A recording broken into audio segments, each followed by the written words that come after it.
Nice. Nice. Smooth Good. intro. Yes, so smooth.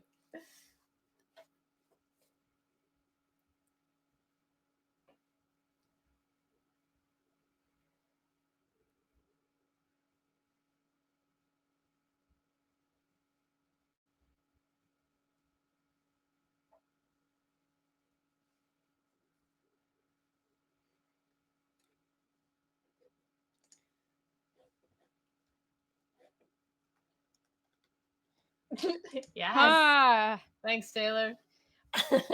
Oh, well, give me 1 second here. I'm quickly editing what we're actually doing here. You just Do you supposed to do that allow off camera. longer land acknowledgement? Go. Nope. Oh, okay, sorry.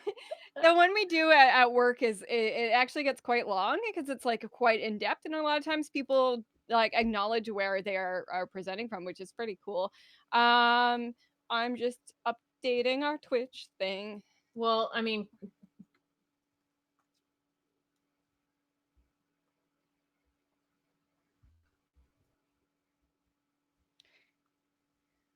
Yeah. I yeah. think there's a lot of overlap. I'll you know what? I'll find the map and I'll post it in the chat so Ooh. everybody Yeah. can figure out where they are located from. Yeah, that interactive map that you can go to is like Yeah. it's overwhelmingly amazing. Yeah. And also just overwhelming. So there's a lot of stuff, and yeah, I need to do some research. Yeah, here it is. I'm gonna drop it in there. Whoop. Oh, Cool. Kootenai boy. I'm from Surrey, so I think that is Kwantland out that way, but I am not 100% sure, so I will look it up during the intermission so I can fill that out. Anyway, so we are doing Pop the Quest, and we have a bunch of questions from listeners and our pals who tune in from time to time. So thanks to everybody who does tune in or submitted questions, or people who we could harass for some good questions. I'm so excited And that people sent questions. It's Yeah. so cool. yeah. So I got a couple of people who said they were gonna try and drop by into the chat with some questions. Okay. I'm not sure if that's happening, but depending on people's schedules. But I think what we've collected for the moment is kind of what we're gonna go off of. So let's do with the first question, which is a really light-hearted question. Is what do you think the best snack for RPGing is, or streaming? Because that's a hard one. So like, are Best your snack. regular tabletop RPG gaming session versus streaming, if possible? Well, I feel like for the tendency in many groups that I've played in is to go with the chip or the Dorito or the cheesy, but the problem with those is you get your fingers covered with the stuff, right? Like the orangeness or the weird colors that come in a Doritos bag, and then you get it everywhere, like all over the dice and all over the neon greens. yeah, there's many colors. The so you just- browns. yeah, whatever. And it's like finger paint all over your character sheet. Yeah.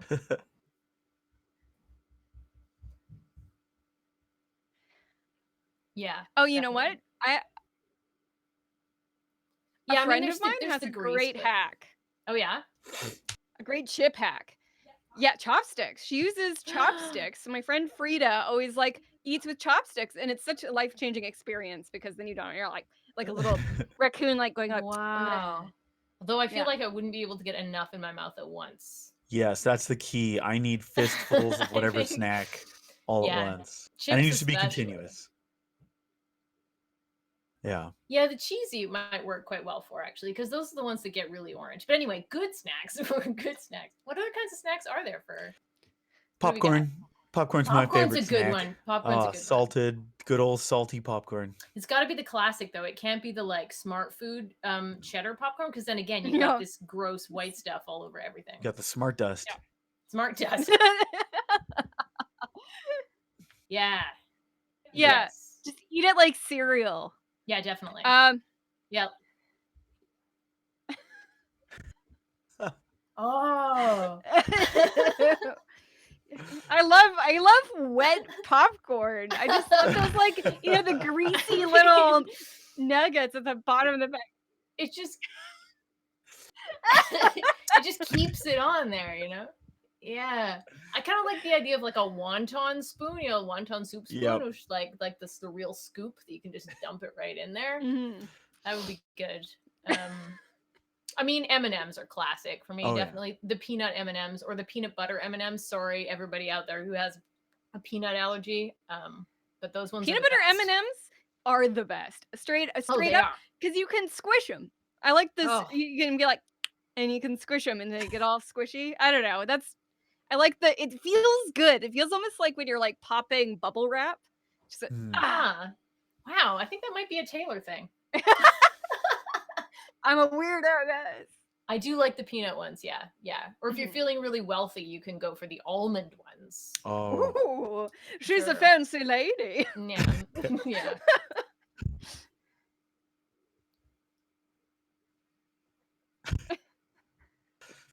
Okay.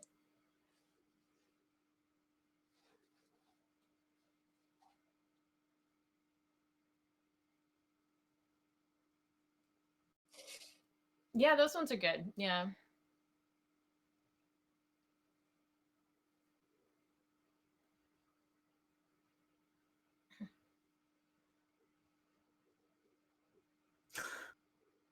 Oh. Oh. Oh. I don't know Tex-Mex if I'm twist. familiar with those.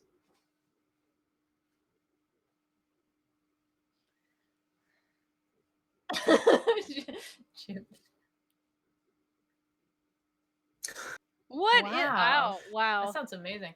We Yeah. used to have, I remember I used to play with this woman who used to she loved and still does love to bake. And so she used to bring baked goods for every session. That was incredible. She used to bring like banana bread or like cookies and put them in the middle of the table. Yeah. You had to get her in on every game. Like, Yeah.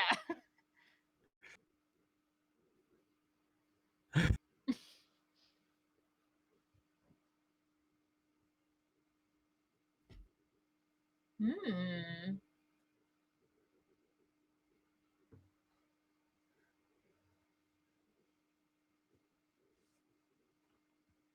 Wow. Wow. Oh my Yeah. goodness. That's a good time. Oh, that would be What great. the brunch? Yeah. What the brunch? Brunch the quest? Also brunch the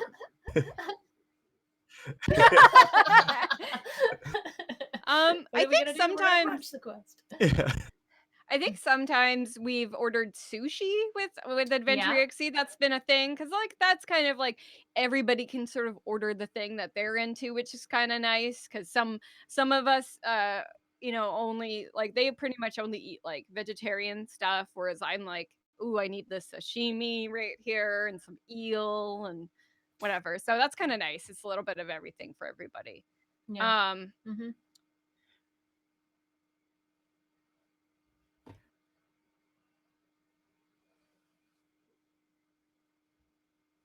Oh, Oh, I yeah. went through one of Oh. those. Oh, yeah, definitely been there. I missed that. Mine was definitely House of Doses. Yeah. Can't go wrong. Yeah.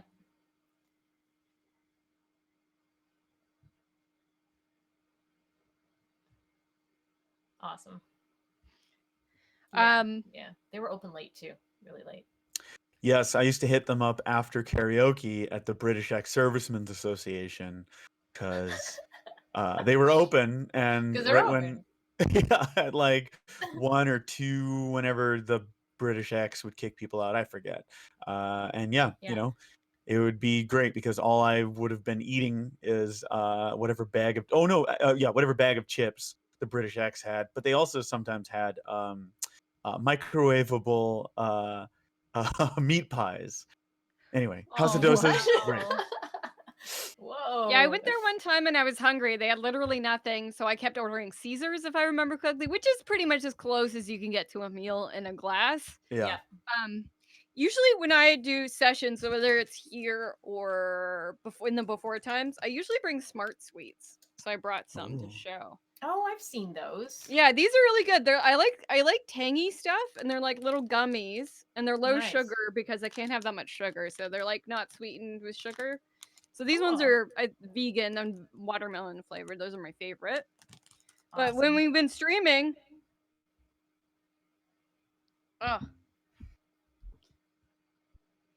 I'm gonna Yeah. I'm gonna see. I just got a new bike, and it goes real fast. And I was actually by your house the other day biking. I was like, because I had to go up to 10th, and the only street that I could go up was the one near your house, which I'm not gonna say on the internet. So I could have dropped them off, but now I know I'll have to come run and throw them at your house and run away. No. No. All over your balcony. Just Just a muffled thud. Yeah. we also have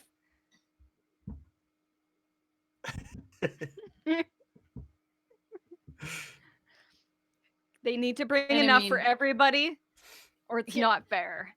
Yeah. And of course, on What the Quest, we drink a lot of tea. So there's that. Yes. Yes. Yeah. We also have kiwis. Early tea. Which you have to eat like an apple. That though I'm a bit afraid because I have these kiwis, and these kiwis are like pretty hard. So I'm afraid that they're gonna be very, very tangy. You're just gonna break a tooth. I mean, you said you liked the tang. What's the verdict? So sour. Okay. Oh my god. Oh. Oh yeah. These kiwis need to get out of the fridge. I was hoping that my my kiwi shirt designed by Stu Pop would be here by now, but it is not. So I will have to wear the kiwi shirt when it arrives next time.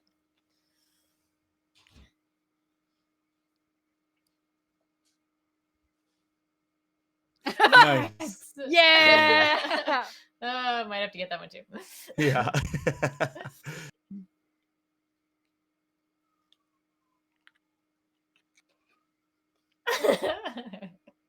Oh my god, please. I feel like number 20 bus jokes just have to be made everywhere. Yeah. This is my least favorite kiwi I've ever had in my life. Oh no. It's just so tart. Disappointing kiwi. It's a very sad, but this is always the best kiwi. Yeah, that's a little cute. kiwi butt. a little kiwi cutie. Mm-hmm. Kiwi cutie. No, I don't have a shelf. So what's everybody's favorite tea when they're playing? What's the tea we have going on here?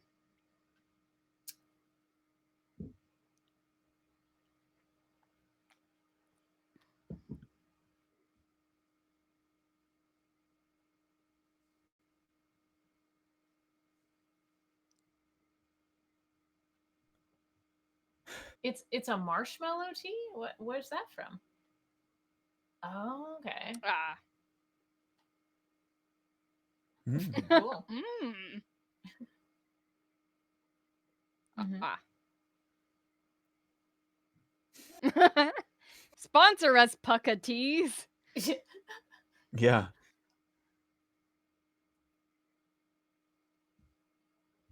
Nice.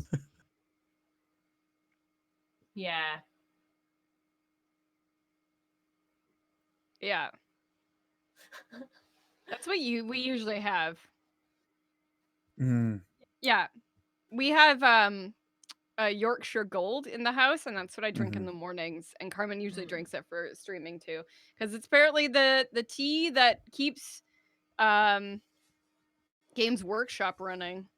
Yeah, Carmen can tell that story better.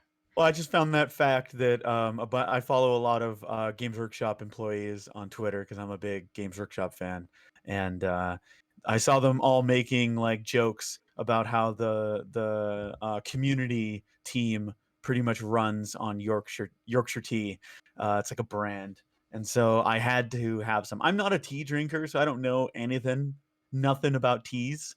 I love my coffee, and So I was like, oh, might as well just try this. It's been forever since I've had like a tea that wasn't like peppermint at like a Starbucks just so I could use the bathroom.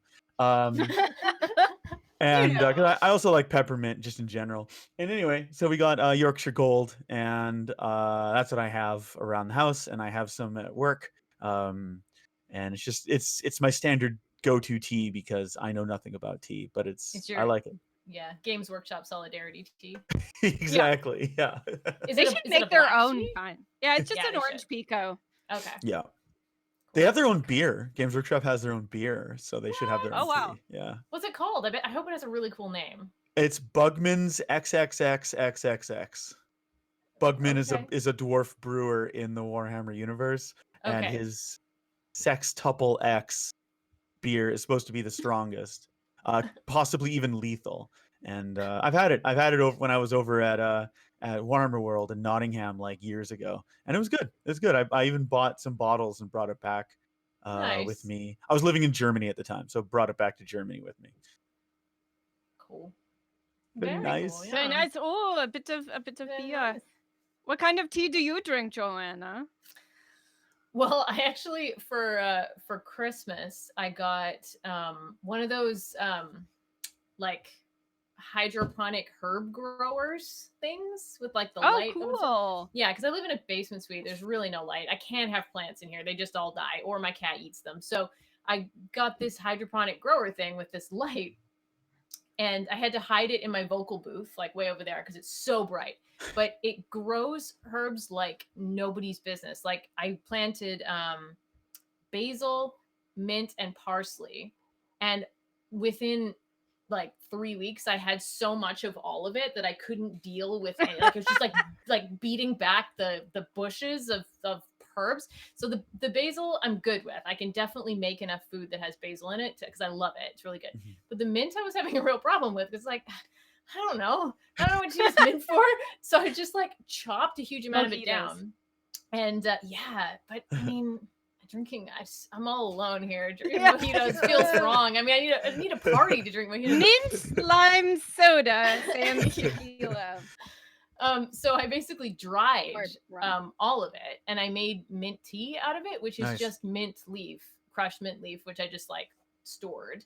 And it's actually excellent. Like it's just really cool. So I have one of those tea balls, and I just filled it with all of this dried mint and put it in a teapot, and it's quite fantastic. And I've got so much Yep. of it. So that's what I'm drinking right now. Tea, it's It de- just dry leaves in water. Hot It water. is. Yeah. Yeah. It depends how much you like mint, but when I was a kid, my mom had lots of mint plants in the garden, and my brother and I would just chew them, like pull the mint leaves off and chew it. I love Yeah. mint. I think it's the best. And yeah, Yeah. freshens your breath. Yeah. I mean, with the parsley too, supposedly that's another way that people use parsley Yep. is to freshen your breath. So I've got lots of parsley too. Yeah. Lots of herbs. I don't You can always dry from the it. beginning of the pandemic, so like over a year ago now, I had so much anxiety from like the deathly plague that was sweeping the Mhm. globe that I stopped drinking caffeine, so no coffee and no black tea, and I just haven't picked it back up. So I just have herbal tea.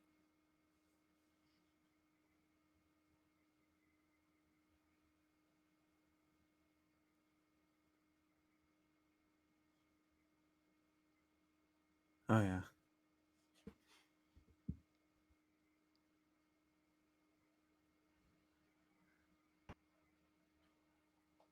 Ooh. A ritual. Yeah.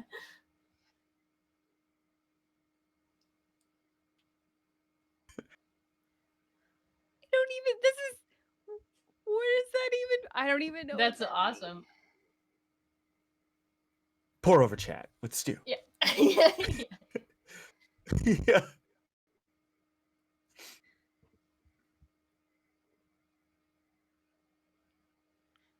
So you gotta wet your dries. Mm-hmm.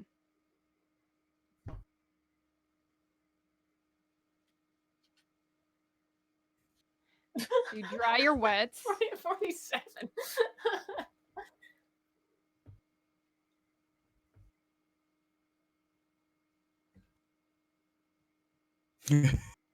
By coffee scientists.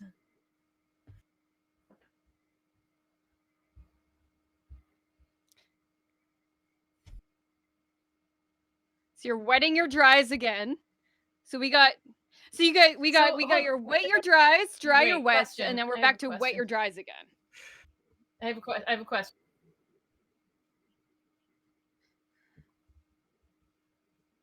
But hold on. What is this happening in? What is this? What do you got the filter in? His hands.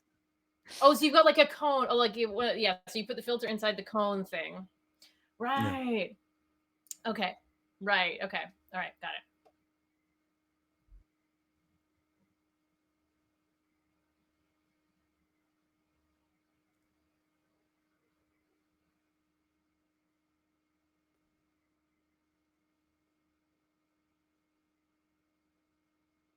And when you say 47 to 1, what is that? What are those numbers? What does that mean? 47 what to 1 what? Oh, okay. Okay. Cool. That's okay. Yeah, that's a lot. That's too many steps for me. I'm a big fan of throwing a tea bag into a cup and then leaving it and forgetting about it until it's cool enough for me to drink it. I'm all about somebody else doing that for me. Yeah, I mean, yeah.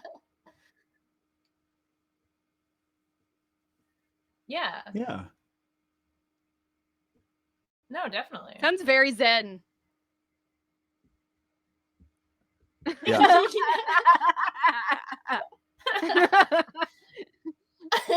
Yeah. Just off balance. Yeah. Revenge.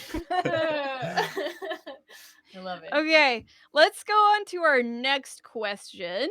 What D&D or like general, I guess, D&D-ish, a realm, fantasy RPG class intimidates you and why? Intimidates, like game-wise or in real life? Like if you were to encounter them? Yeah, I know.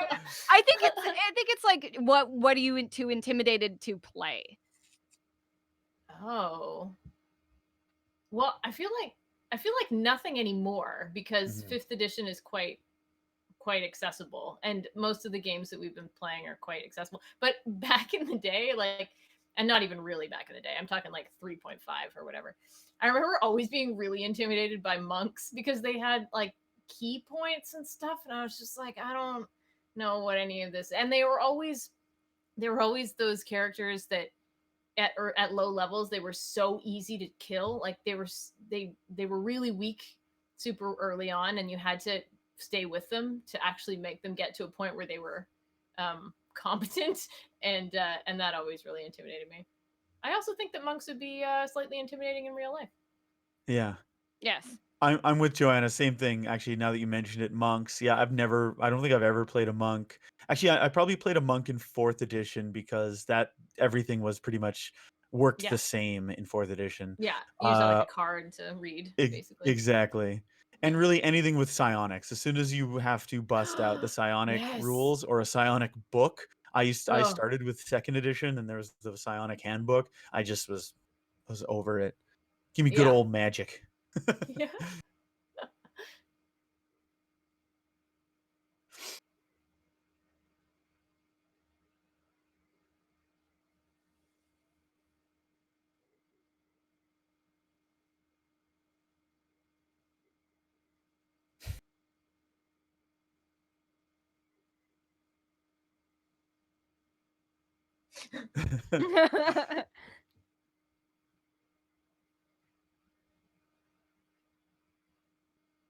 Yeah. Yeah, me too. Yeah.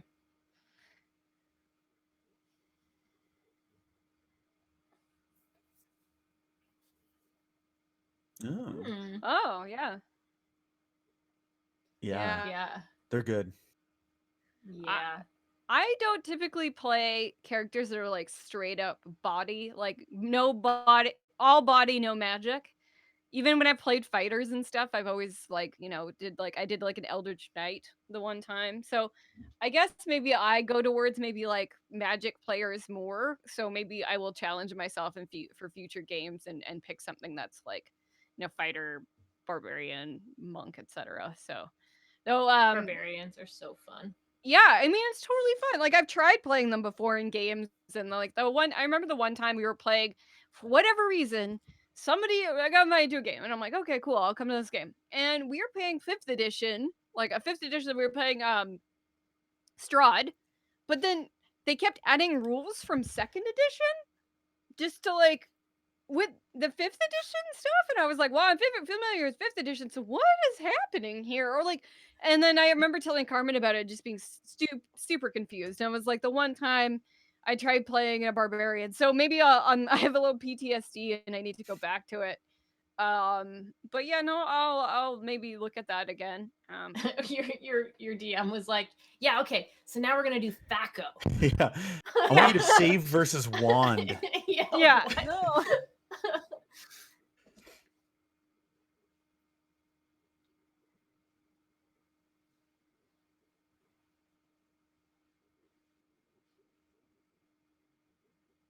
They are, yeah.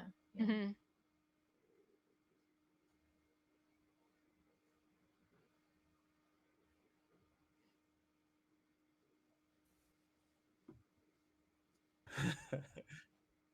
Yeah.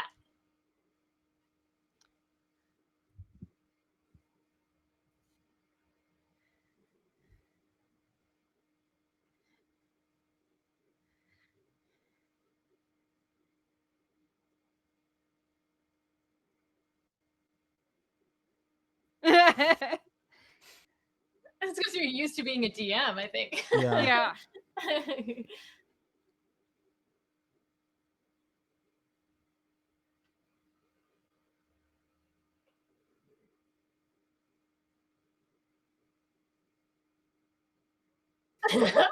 Yeah. I think that just happens with more experienced players. Yeah. Yeah. I think Carmen had an interesting way of dealing with that with this like RPG group when you originally made Clegg. Oh yeah. Yeah.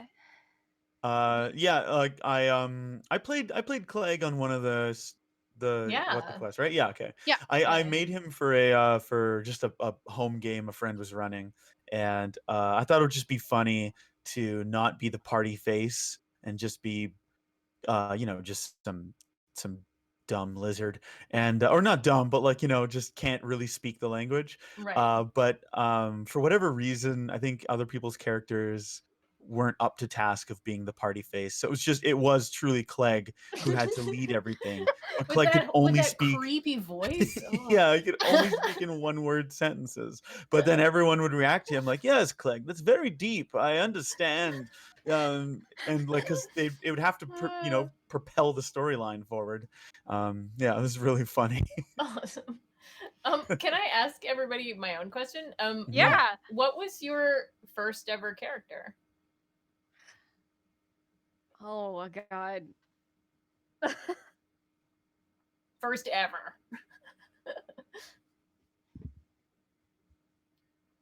Yeah.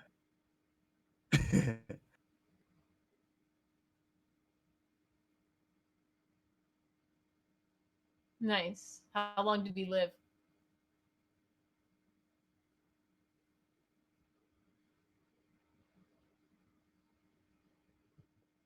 Ah.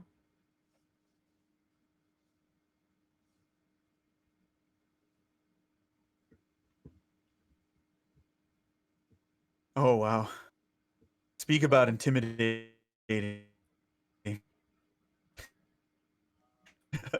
uh yeah. Well, actually, speaking on that, my first character. Yeah. My first character was a human rogue. Uh, this is back in the 90s. So his name was Archer. So this is before the Archer TV show, obviously. And that was just his name, like Cher. It was just Archer, and he Nice. was a human rogue. I love rogues. They're still my favorite class, but I love them especially back then because in 2nd edition, they were the only ones with skills, and Right, yes. I loved rolling the percentile dice. So yeah, I played, and he lived. I remember he died, and I was pretty bummed. Not like distraught, but I was like, "Oh man, I like this guy," because he was kind of a smartass. He was pretty much teenage Carmen cranked up to 11. But how did he die? It wasn't. I forget. I forget how he died. But yeah, he met his end. Nice. Probably a skeleton of some kind, like some Probably. revenant got him or something. Undead. Zombie. Always, yeah, exactly. Yeah. Juju zombies. They were like the ramped up ones back then. Anyway. How about you, Taylor? Yeah, so I'm trying to remember my first. I wasn't crazy young when I first. I was like 21 or something when I first played D&D. Some guys. I worked at Milestones in the kitchen because I have these, and when you live in Langley and you have too many of these, you can't work as a server. Oh. Arms. Too many arms. Way too many arms. So yeah, you can't work as a server, which is so weird, but they're like really afraid you're gonna offend the old people. The funny thing is with tattoos is half the time the old people just are they're like, my son has a bunch of tattoos, or like this one is from the war, and then like they show you. So it's like Yeah. almost zero people are offended by that, but I think No. everybody's like worried about it all the time. But like I've never had anybody be offended by my tattoos except for one time I worked at a place and a guy said, I'm interviewing somebody tomorrow, and if they look like you, I wouldn't give them the job. And I was just like, what? That's a terrible I was thing like, to say. you're an asshole. I was about to say something and he ran away like a coward. Anyways, I digress. So I was working Milestones. Guys invited me to come play in D&D. I remember our dungeon master was kind of like the campaign we were playing. I don't remember it being overly interesting. I think we also had maybe too many people at the table, so I'm really having a hard time remembering what I'm playing. I think it was a Drow Ranger, if I remember correctly. But I didn't really participate that much, honestly, because we just kept fighting kobolds upon kobolds, and the story wasn't going anywhere. I did some cool stuff, and I didn't get back into D&D until my mid-20s, where I played a game here or there with pals. But it's only been the last like 5 years that I've been doing it frequently and often, and like with set campaigns and things like that. So Nice. I don't remember. I think that's what it was. I don't Okay. remember. Fair enough. Yeah.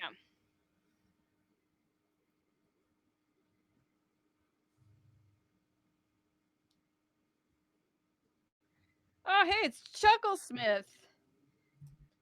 Chat, let us know if you can hear Stu now. Chucklesmith Okay. is I can hear myself now. Oh. Okay. Oh, that's terrifying. Okay, one second. I don't know what happened. I literally touched nothing and it worked. What's going on? Just trying to get myself down. Yeah. And I do hear that fan noise as well. I don't know what's causing it. Because my I don't hear it. I can't hear it. So. I can hear it in my headphones, I guess. I don't know. So it's just for you. Just for me. Okay. Can I say something cool? Chucklesmith is here, and I drew his Twitch emotes. So nice. I drew that little howdy guy. And howdy guy. Very cool. Yeah, the howdy man.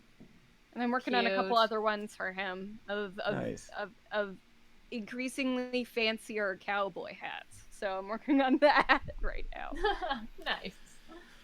But yeah, thanks for coming out, man. Thanks for stopping by. Much appreciated. Shall we do another question?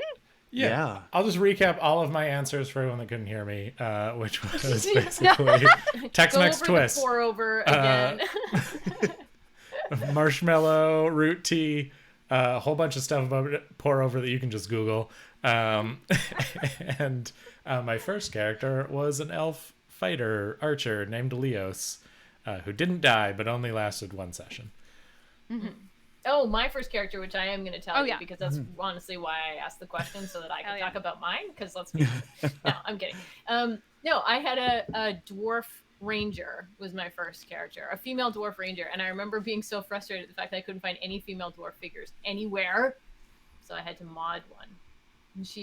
And her name was Astrid, and I have many fond memories, and I always name an NPC Astrid in my games.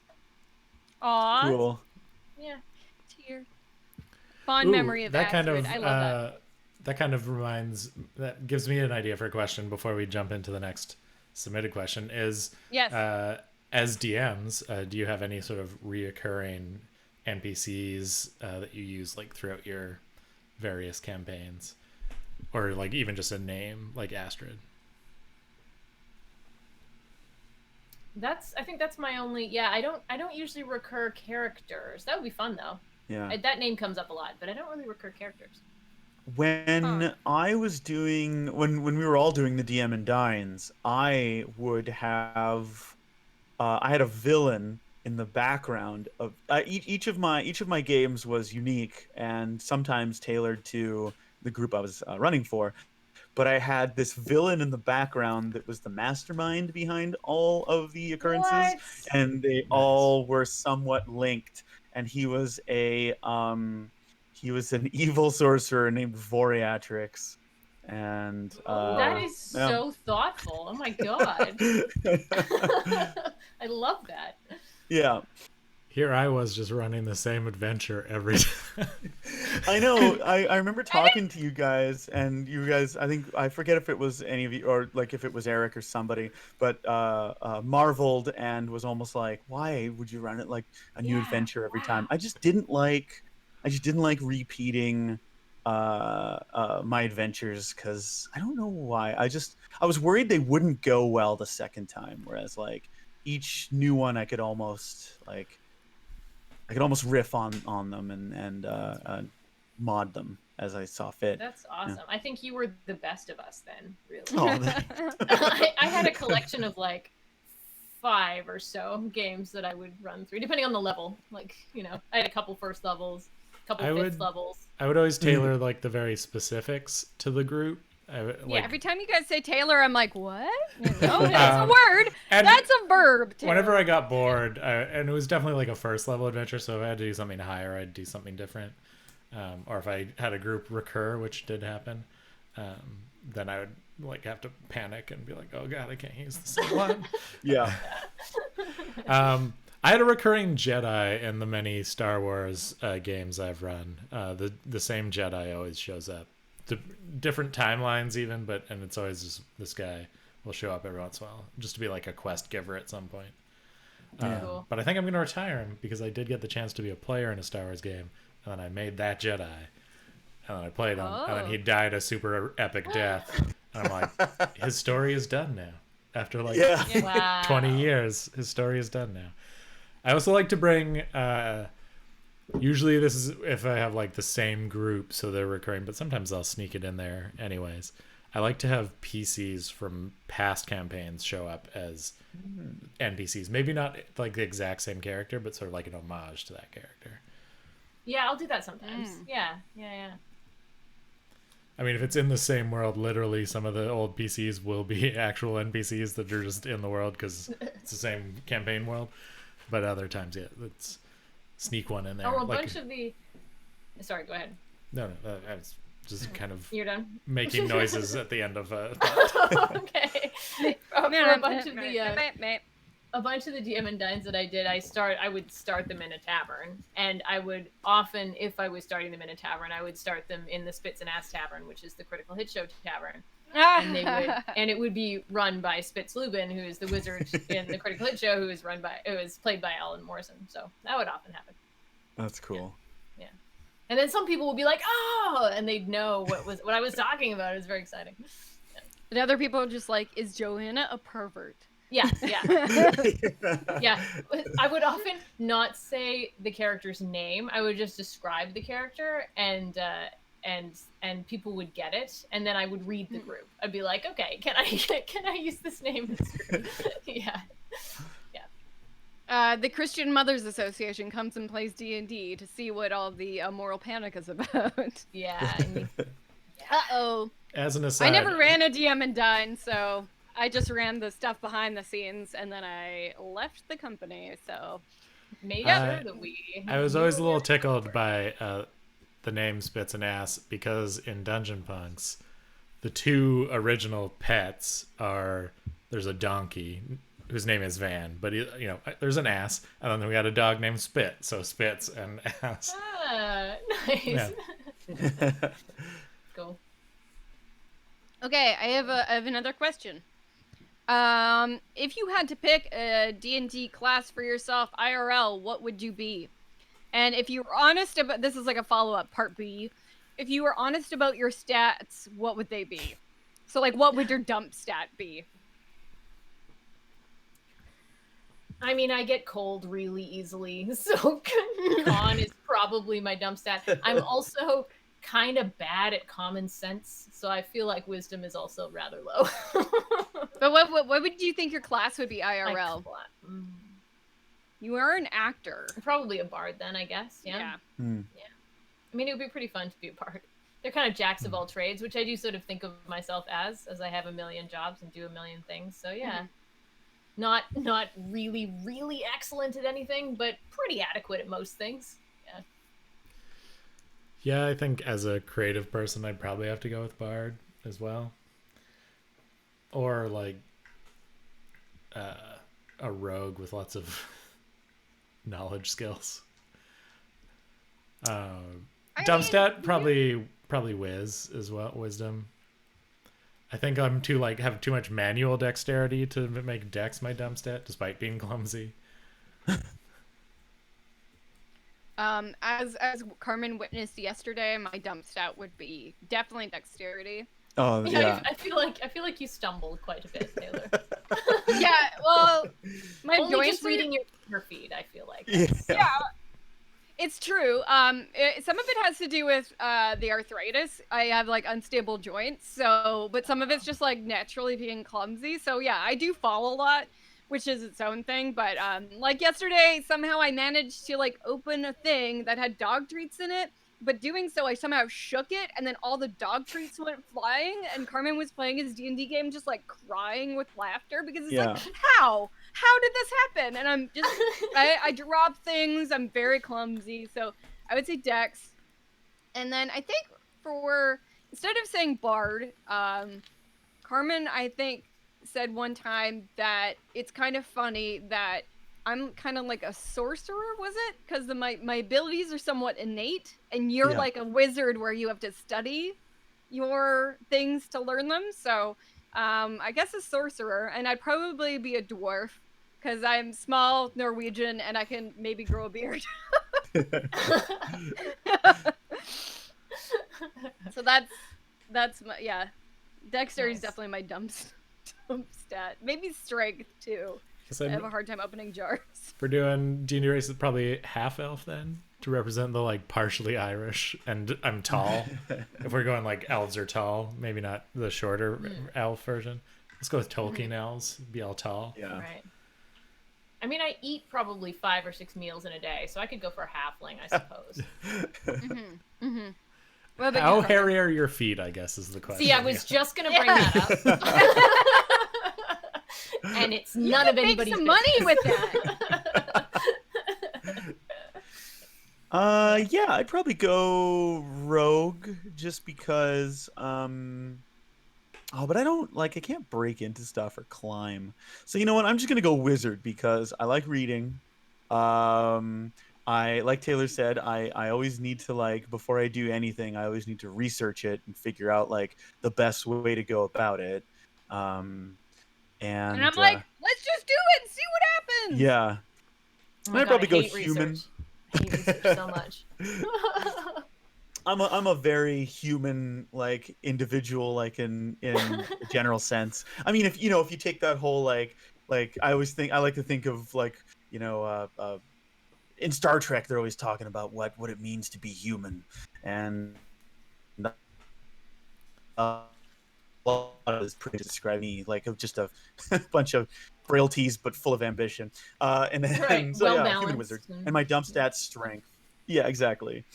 Not that I'm not necessarily strong. It's just if we're doing D&D and strength is tied to a fighting skill, that'd be me because I can't. I'm calling you. I'm gonna call you out.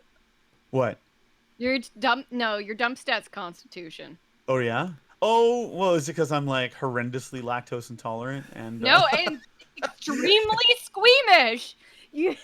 Oh, see, the puking. That is a con-based save. Yeah. Yeah. Yeah, I do get squigged out by anatomy and medical stuff. Yeah.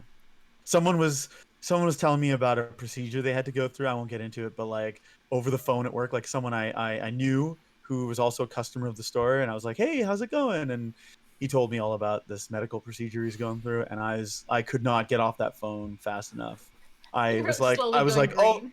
there's a line, but yeah. That definitely Come on, sounds I'm like here. Wizard then, definitely. Yeah. Wizard. Yeah, I don't think Wizards are all that good at, getting close to the action. It's like No. Yeah, I definitely read the like storyteller, that like gathering stories part of Bard. I think appeals to me the most,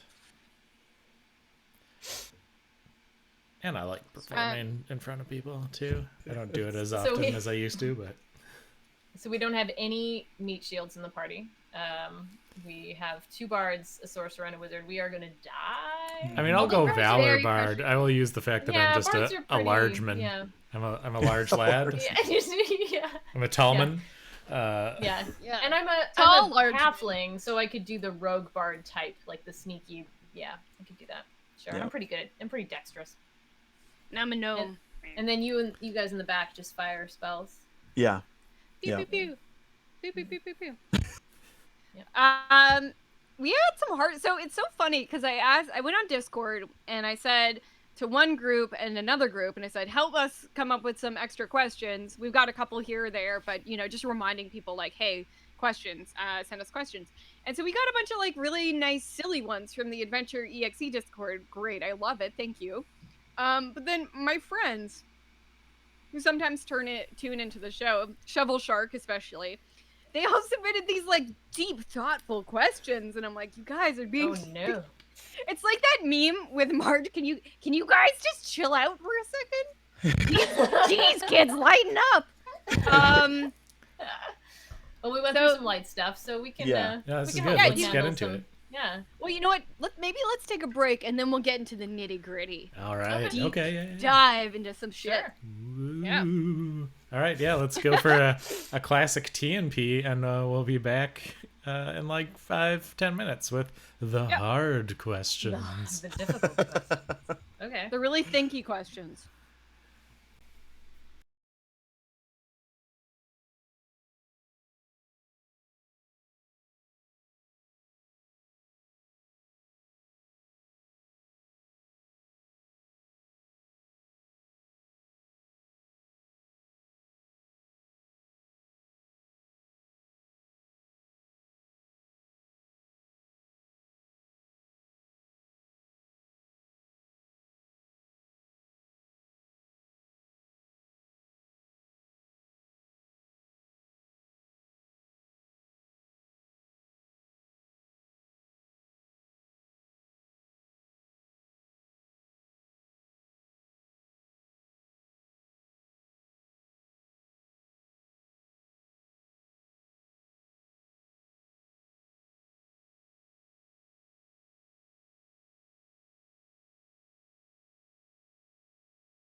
We're back.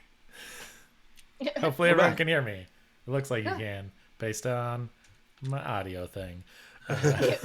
Based on the bouncing levels. And we're gonna dive into some harder questions, less fluffy questions. Yeah, I'm not gonna lie. These are some like interesting, thoughtful questions that I really, really appreciate. Some of the things that they sort of jumped off here. So, and are addressing. So this is an interesting one, and I've been like on the periphery of this. So, are there any tabletop role playing games that meaningfully interact with disability? In every one I've played, every disability is temporary, a status effect or something like that that gets fixed at the end of the session or two. So I guess this is sort of asking like what tabletop RPGs actually like address this disability in a meaningful way, or how you can incorporate like disability, because what's realistic. Even in a fantasy setting, even with magic, there's still going to be people that are going to be chronically ill or permanently disabled, and like making space for that to exist in a fantasy world. Yeah, well, I think one thing to consider is whether or not you actually want to portray a disability as something that disadvantages you in a game. Some people may not find that empowering. Like, like if you have a character in a wheelchair, you don't really want to now have to be like, oh, now your character kind of sucks. So in a wheelchair, you want to be empowered, right? That like your character is just as awesome as everyone else. If especially, I mean, at least if you're playing in like something that's like an epic hero kind of game. There might be games, I don't know like any off the top of my head, where you actually are more like exploring what it means to have a disability, where that might be like the core thing of the game that might exist out there. So I've seen some of stuff around this. So I know that there are disabled creators out there who have created different adaptations and like mobility devices to enhance that. Like I think a battle wheelchair is like a really great example. Somebody came up with like a disabled creator, on Twitter. I follow them. They came up with a battle wheelchair and the stats for that. So, and then what was interesting is there are people that are like doing that sort of, they're getting a lot of backlash. Like, that isn't realistic. How would this function? And blah, blah, blah. And you're like, it's a fantasy game. You can add anything you want to it. See, you can have those, mobility devices or, adaptations or things like that. I think personally, what I find interesting about character creation is you can create a character who's not necessarily always able-bodied. Like, I've created characters that are vision impaired. I've created characters that are hard of hearing and deaf. I've created characters without they've been amputees and things like that. So you can still address it in a meaningful way, because obviously in a real world, it's not like everybody's perfectly able-bodied and neurotypical and things like that. So I think it makes characters more realistic to include things like that, honestly. But that's just from my point of view. People might have come across this in other tabletop RPG Yeah, settings. I don't think I've ever it's interesting that I like how that the question was worded. Have you ever come across a tabletop role-playing game that's interacted meaningfully with the concept of disability? Because the thing is that there's plenty of games out there that are, in fact, I don't know if there's too many that don't allow for, if you're deciding to make a character who has a different level of ability, then you just sort of as long as your DM is on board, you can create even D&D 5 or 5th edition or Quest or anything like that. They're so open-ended and they're so story-based that you can really write anything you want. But I don't think I've ever come across a game that's really interacted with it, in this source material. I would like to, Taylor, if you said that you've heard of some designers out there that are writing, so I wouldn't mind finding that stuff. Yeah, and reading I about it, could because definitely share some of the stuff I've found. So Battle Wheelchair is an example of that. But I know there's people who are doing disability advocacy. Obviously, D&D and other tabletop role-playing games can be such an interesting catharsis for different types of people in different ways. For some people it's therapy, for some people it's you know, really building those connections with other people, and some Mhm. is like, you know, just, you know, empathy and things like that and being creative. So it gives a lot of stuff to a lot of people. So I think it would be disingenuous to ignore that. But Yeah, yeah, you're yeah, right. I haven't come across something that's like core built into the game yeah. addressing disability in like a positive way or Or different, just you know. yeah, thoughts about it. I mean, I've definitely seen games where it's like you can do whatever you want, you can create whatever kind of character you want, but I've never seen a text. But granted, I haven't read everything that's out there. I haven't seen a game book or whatever that specifically interacted with the idea, with the excitement of creating a character who is different in that way. And I would love to see that. I would love to see somebody like really write about that.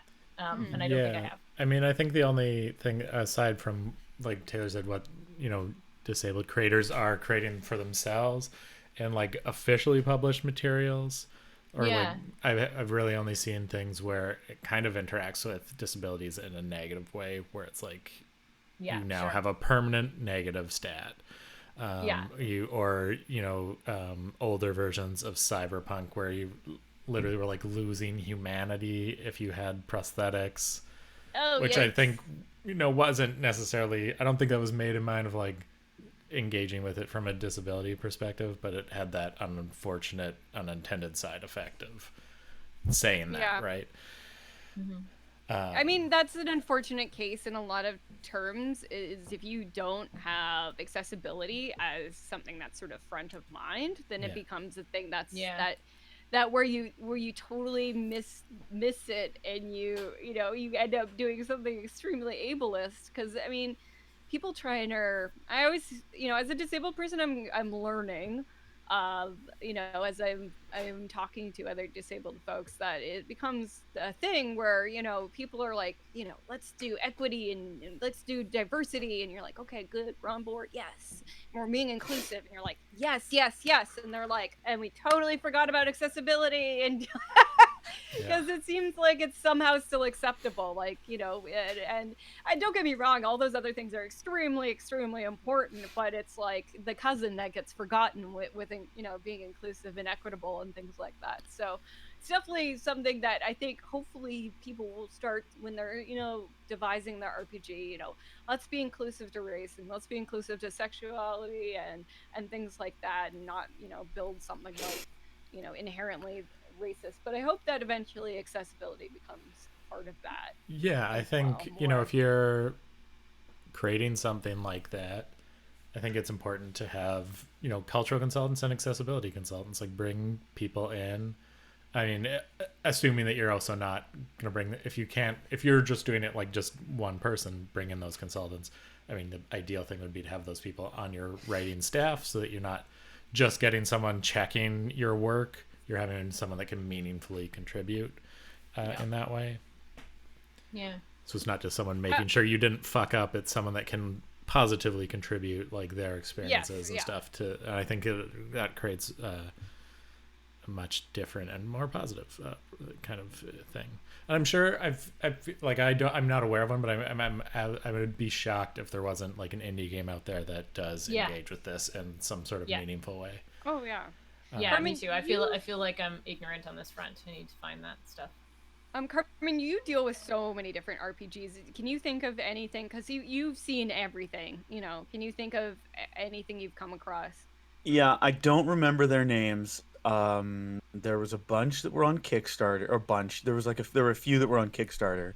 Um, I actually don't think it would be that hard to actually like Google like disability RPG. But I follow so many different RPG things and gaming things on like the internet. But yeah, like they're out there for sure. I'd start my look with just by googling that. I would also take a look at all the online, because a lot of these are going to be like smaller press games. They're not going to have distribution, so you're probably unfortunately not going to see them in game stores, and that's just more to do with how North American game store distribution works rather than necessarily any of the will of the owners or people who work there. So but I would look at all of those online like PDF portals, Itch.io, I think it's called Itch.io, Drive-Thru RPG, stuff like that. Because a lot of these places are allowing people to like design their own stuff and sell them on their sites, and so that's just where you're going to see a lot of that stuff pop up. Nice. Great. Well, those are some great suggestions. I think the battle wheelchair even got like officially added to D&D canon in the Yeah. Tasha's Guide to Everything. So that's that's a start. Hopefully Wizards and these big companies are going to hire disability consultants and things like that in their stuff going forward. We could just keep putting pressure on them as a community to be inclusive, and think of these things, because everything's not as cut and dry. Are we ready for deep question number 2? Sure. Yeah, I think Oh, okay. I think I have one more thought, because this question also sounded like maybe it was asking like incorporating something to D&D as opposed to just having like temporary status effects, like having like could your character get injured in a way that lasts. Maybe it sounds like it could also be asking.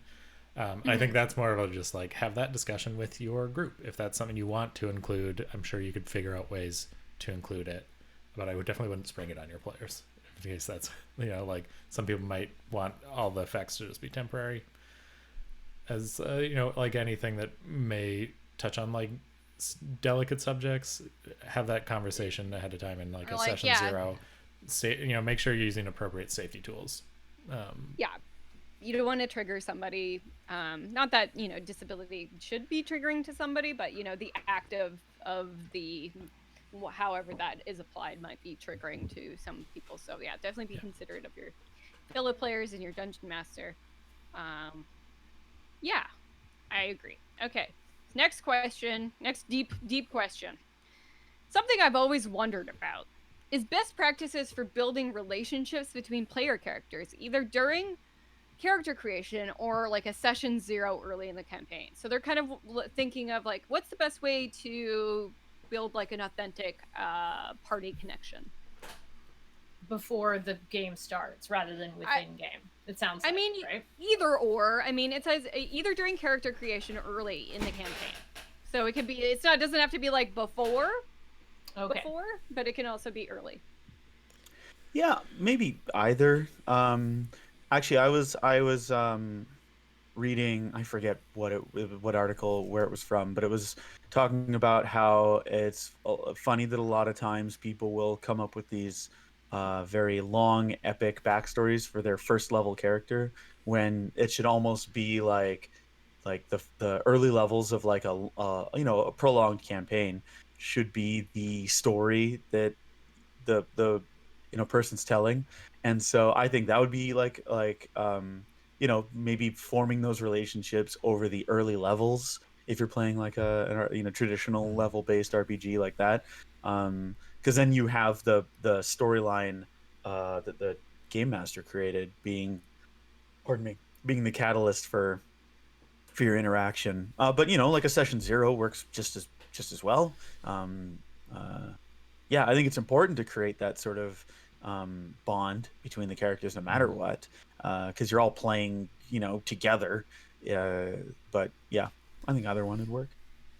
I think I'd agree with Carmen there. Like, I think the most important thing is just that as players, you have to be willing to take those leaps and make those relationships. Like, to, I guess, sort of paraphrase the great DM of Dimension 20, Brennan Lee Mulligan, the worst character trait you can possibly have is apathy, right? Like, you should always play a character, even if they're evil, like, be willing to make connections with the other characters. That should just be like a ground thing. And then whether that happens in session 0 ahead of time, so your characters know each other before the game, or you meet in game and you develop those relationships there, I think it's really up to personal taste. I love a good like band of ragtag people that don't know each other before the first game coming together to become heroes. I love that as a trope myself. But I've also run games where everyone knows each other ahead of time. Yeah, I always find that those really cool relationships that form in those first few sessions are they usually end up being really interesting and really lasting. I always find when not always, but sometimes I find when sort of a couple of players decide to come into the game with this tight connection already, it can be fun, but it can also be a little bit alienating to other people at the table. So I always find that it's really you can do that, but also do make sure that that you're listening to everybody else around you and willing to respond to what they're giving you and willing to change your ideas based on what they're giving you. It's all about sort of listening and being willing, like Stu said, to sort of take that jump and actually connect with somebody else rather than sort of coming in with this really preconceived idea of who you're going to be and what you're going to do and what your motivations are. Like come in a little more loose and just allow yourself to be changed by the people around you. I always find that ends up usually forming some really interesting relationships. Yeah, I mean, I think that's just really good advice for real life. Sorry. No, Generally. go ahead. Yeah, don't go into a situation thinking you're top, you're good. I think that's just really good advice. I was gonna say, one of the interesting things that like you guys, people watching, don't see is like, I think we decided in the last campaign, like in the first session, that I was the sire of Stu's character, but we didn't. I don't think we really necessarily handled that ahead of time, or like very 10 minutes before. But building those relationships as weird vampire roommates, like you go into that situation and you be open-minded and you see how people's different characters, because you're not playing you, so you don't know what necessarily who you're going to bond with. But if you and your buddy ahead of time go like, oh, we're gonna be besties in this campaign, well, okay, well, like leave yourself open, and yeah, that's totally good life fine. advice. Just leave yourself open to new things as well. Yeah, I mean, it should always be like in your mind that you want to be a fan of everyone's character and help them do cool stuff and not antagonize them. Or if you do make that something that everyone is agreed upon ahead of time, could be a thing that happens. Inter-party conflict can be fun. It can. Yeah, definitely. Oh, I was just gonna say, Stu, in our Thursday night game, it's hard to tell if you're a fan of us or. I mean, you got to create conflict. I'm just joking, but you do have to create conflict at some point to keep it interesting. I love all of your characters, and I will also destroy them. Yeah, exactly. Exactly. That's. I mean, have fun with it. I don't have a ton of experience doing that as a DM. I've only now DM'd 4 times ever. I can just say from a player character, just and a person, just be open-minded. Don't decide you're one thing or the other. I mean, you can have sort of a few traits for your character ahead of time. They're really cheap, or they are you can decide quirks and things like that. But don't go into any situation.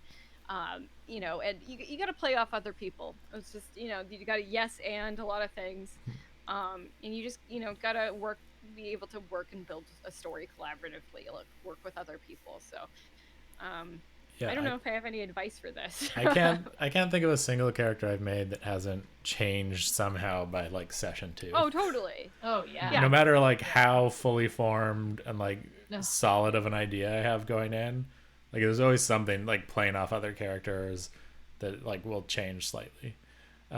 Yeah. Most commonly, it's when I try and make a character that's not the party leader, and by session 2, I'm like, no. Looks like I'm a leader now. That was like this last one in the vampire game. You're like, your character. I don't feel like Jacques was built to be the party leader, and yet you're the only character that really kept on track. Very quickly turned out that somehow Jacques was the most responsible of all of them. Was definitely built to be the puppy that followed them around, and still ended was kind of that. But it was somehow became the one paying all the bills, just super fast and not intentionally. It just came out that way through the role play of the first scene, I think. Yeah. Because it's interesting to try and figure out. I sometimes feel like I end up party leader only because I'm extremely impatient. And That's something I'm working on. Want But to precede the action?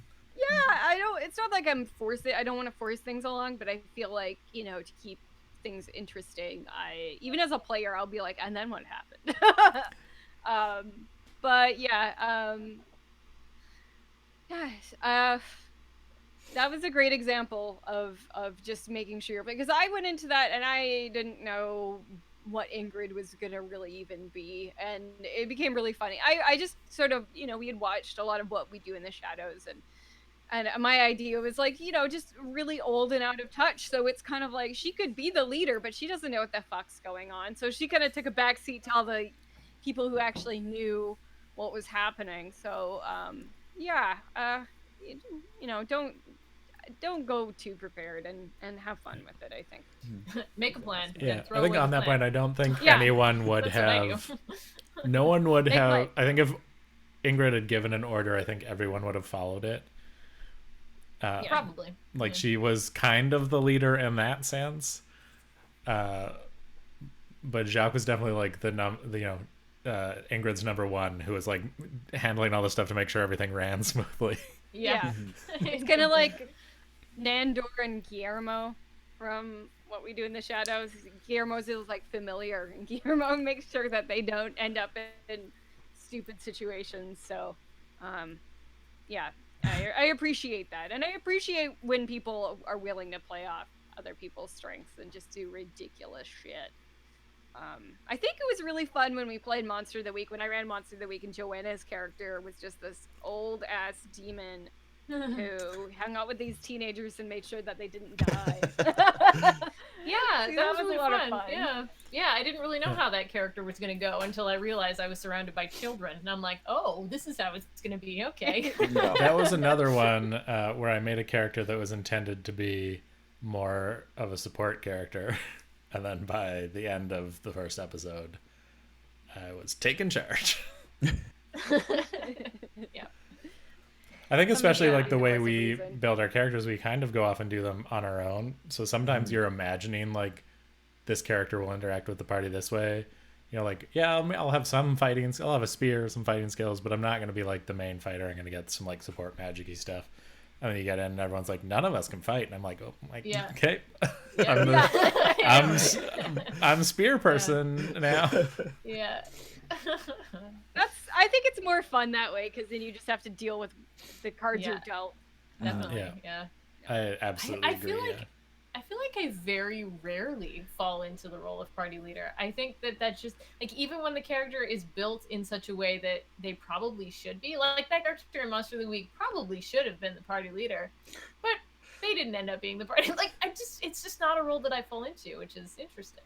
Yeah. Is it something that maybe reflects who you are, just like a little bit in IRL? Not that I'm not saying that you're not a party leader, because you definitely are a great dungeon master, but I know that sometimes, just like my regular personality, I can be very assertive, and I've already made my mind up of what things are gonna happen and what I'm gonna do. I am a very abstract creative person, so I do really love to just be affected by the world around me rather than making choices. Yeah, absolutely. I do like changing tack every minute. Yes.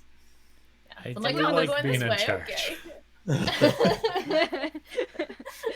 Even from there- like even thinking of like how I create stuff, like I'd like to direct, I'm an art director, like I definitely like to take the lead on that sort of thing. So yeah, I think that probably fits with my personality.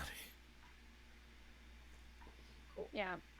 But I was gonna say, between Carmen and I, when it comes to like dealing with a situation like head on, I'm definitely usually the person who's like tackling it first, and then Carmen's there as like really supportive backup. But he, not to say that he doesn't always do that. I just think it's kind of funny how that can kind of play into. I'm definitely the one who's gonna tell you off first, and Carmen's gonna be like, "Yeah." It's like you start a task, and then Carmen's like flipping through a book in the background, being like, I think maybe we should do it a different way. Exactly. And Like an hour later, being like, booklet. the research that I've done says that perhaps this is not the correct way to do this. That's exactly how we operate. in the Yeah. past. So we got our third hard question here. These are so anecdotal. These are so they're like, I've noticed my PCs, player characters, not like personal computers, tend to default to this mentality where they fight until they die or the enemy dies. Are there any rule sets or tricks to get players to sometimes retreat or back off, or more generally have combat encounters that don't always end with like one party dead? Too much murder. How do we stop the murder? So this isn't a rule set, but I would say this is something that you can kind of address in a good session 0. You can talk about setting like expectations for that kind of stuff, right? Like you can say like, look, you're not going to be able to win every fight is the thing you can address in session 0. Like retreating is absolutely in this game a good option to take. I think you can also do that as a DM, because I think it's equally a DM thing to have your monsters fight to the last, when realistically it wouldn't always happen, right? So many options. You could take them as pets. You could take them as prisoners. Yeah. So I think that's a good thing to like as set bait. expectations on, and also really try and do your best. I mean, and sometimes no matter how hard you try and like signal like you cannot kill this monster, players will they'll try. They will try. Yeah. Die trying. Yes.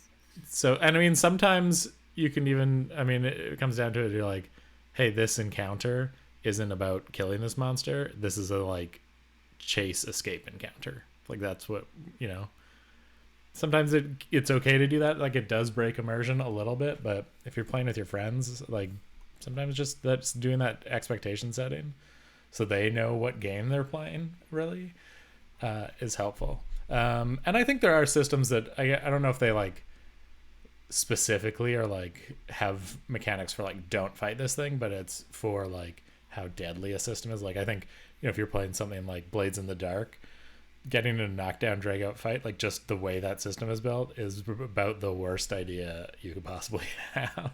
Like you're just gonna die real fast, and that's just kind of baked into the system and sort of the expectations of the system. If you read the book, you kind of get the idea that you don't really want to get into a shootout. That's not what the game is designed to do. But yeah, I think so many D&D questions are always like communication, baby. Like talk to your players, set expectations. It's like life. And also like talk to your player, like also listen to your players too, right? If they're like, no, we want to fight everything to the death, and be like, all right, that's the kind of game we want to play, and that's design your encounters that way. Don't make encounters that will murder everybody. And sometimes dice happen and you murder everybody. Yeah, you don't necessarily want to fight against your players constantly. Like if that's fight to the last mentality is something they want to do. But oftentimes, a lot of people don't think, like it doesn't occur to because they know they're playing a game, and games have like sort of a natural end point in one side achieving its goal. A lot of people won't. It'll be in the back of their minds that they can like retreat or something like that. In which case, maybe you could have like more enemies come in so it seems like it's insurmountable. Obviously give them time to bring any downed companions away. But like Stu was mentioning, like even monsters can sometimes know that they're, the jig is up for them. So they'll want to like get out of there. And that'd be a good way to sort of like end a fight that's going well in their direction. I know actually Vampire, we only did a couple fights and actually only lasted a few rounds anyway. But baked into the core rules of the new edition of Vampire is I think they call it 3 rounds and out. So you actually only play 3 rounds of combat. And then the idea is you would then look at to see who's doing better than another, and you got a whole bunch, just like anything in Vampire 5th edition, they give you like a whole bunch of different things you could do, which is my one complaint about the new edition is like they kind of give you too much. But anyway, you can just have one side back off. You can resolve narratively the fight based on what happened in those 3 rounds. Roll dice to see who gets the final blow in, stuff like that. Yeah, and also I think as a DM you can also present like different win conditions too, right? Like that's create an encounter that has different ways for them to win it, and really, you might at first need to really signpost that and be like, "There's a flashing light over here that's like pull this switch." And you don't have to fight everybody, and you do that a couple times, and I think eventually players will. And if you have those discussions too, like I'm going to present you guys with multiple ways to win stuff. Players aren't dumb; they'll figure it out. They'll start looking for other ways to fight or to win or to get through scenarios too. So, yeah, I think it's communication. It's and also don't work with your players too, right? Like it's not an adversarial thing.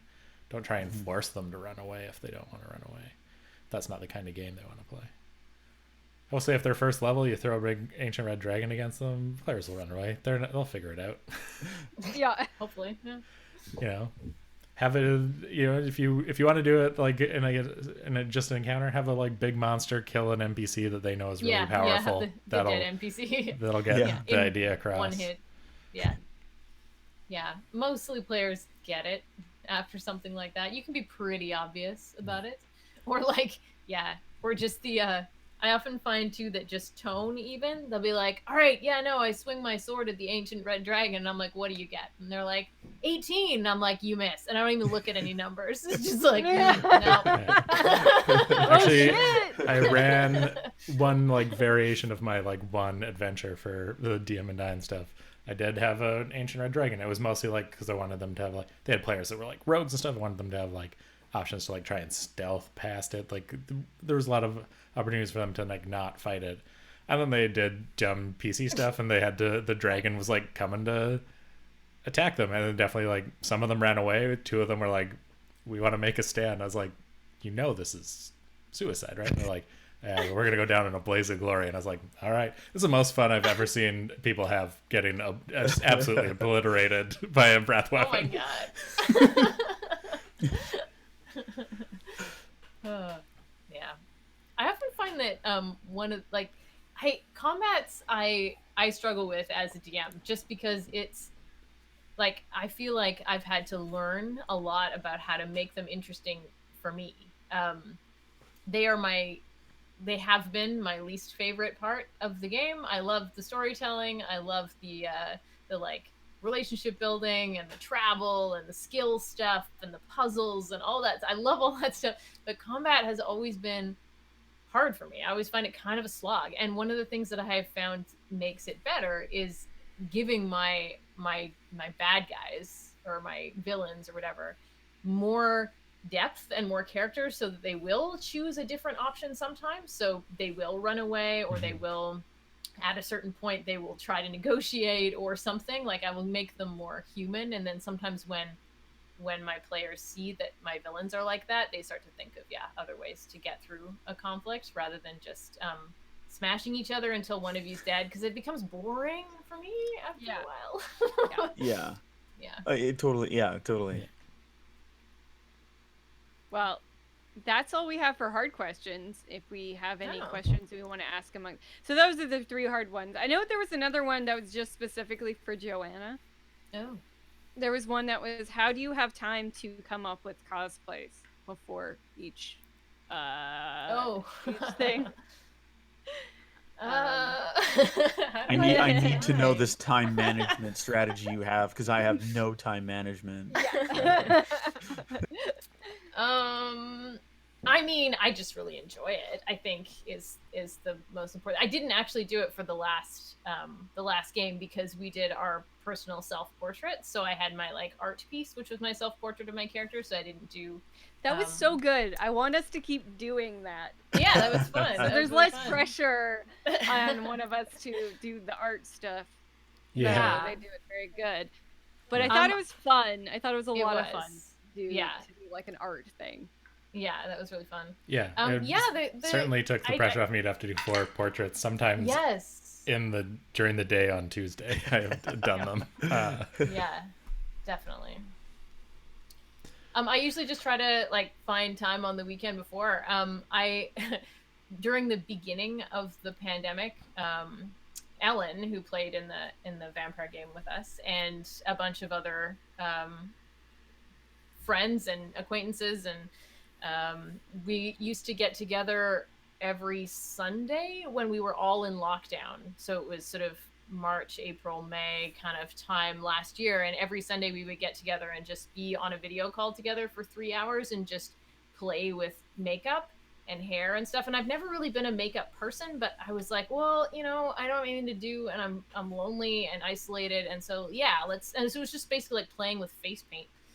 And it was really fun, and it just became this really interesting creative way to express myself when I was locked inside my home and I couldn't perform anymore. All the comedy shows I was part of were not happening, and I didn't get to see any of my friends, and so it was just sort of this thing where I could play with character while I wasn't able to act. And I sort of we stopped doing that. We stopped doing our makeup dates, but I tried to continue that into just working on these characters. And it's just sort of a part of, I don't know, it's just a part of me loving to make character, I think. So whenever I have time to do that, I definitely try. Yeah, it's fun. I think, yeah, I mean, I don't think there's a lot of opportunity necessarily, so for people who don't like do cosplay like a lot, especially like a character that you're creating, there's usually an opportunity to create a character and then try and embody that character, creating your own costume and things like that. Or even if you're acting, there's people costuming for you and have their artistic vision and things like that, so you kind of get control of it in that way. So it's like almost like a little LARPy. And I know lots of other streamers can get really into it, and they got like a lot of different costume pieces, and I think that's so cool. But yeah, there's definitely a challenge when you're switching a game every three every 6 weeks. Sessions. I guess it is. It's sessions. Yeah.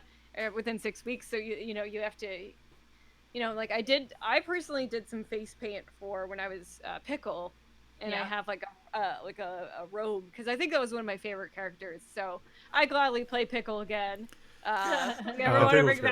Pickle's panic attack is one of my favorite moments of this entire stream. And that's something, it's so funny because I actually took that from I love the players on Root Tales of Magic. There's a Kenku on Root Tales of Magic who is a rogue, and I took that from that kind of inspired by that guy, because when he gets too worked up, he gets like, damn it, and like and I was like, that I think that's a really fun to continue that Kenku trait of them getting really, really birdy and spazzy as they get flustered and things like that. So nice. Yeah, it was definitely something I absolutely love. Root Tales of Magic. I think it's one of the most creative, weird, like abstract at times, like you're not sure what you're listening to, and I give everybody there like huge props for the amount of work, and they're all really, really talented folks. I mean, there's so many talented streamers and podcasters out there, don't get me wrong. I just constantly blown away about the ridiculousness of that show. It is absurd, and it's like a Salvador Dali painting and a G.G. Allen show as an RPG. Which is maybe a little too extreme, but sometimes it gets real weird. So, anyways. One awesome thing about doing cosplay on a Zoom stream, too, is you only need to cosplay from here up. You just need it's a cosplay Dickie, basically. Yeah. A lot of headpieces, a lot of makeup. Yeah. A lot of face and hair, and not much legs or feet. No. Yeah, I mean, I don't have access to the makeup to do cosplay, and so I haven't really done any. But I do love to draw my characters. I do that in like other games as well, as someone that likes to draw. I've drawn pretty much every character I've ever played. Nice. And a lot of people that have for us. Yeah. I like to draw my player characters as well. Like, yeah. I think I've done that for almost every campaign I've ever run. And also, the the Mon Cal let me try out a bald cap for the first time, so that was fun. It's also, it's skills of my trade that I should know. I should know about bald. So I made, yeah, that was fun. I'm still a really new DM, and you know what? Talking with you guys has, I'm trying to be more thoughtful of campaigns. But is there something that you have maybe tucked away that you want to do coming up that you haven't got around to doing in a campaign that we've run so far? Some dreams or ideas or wishes without going too much into it and giving too many spoilers.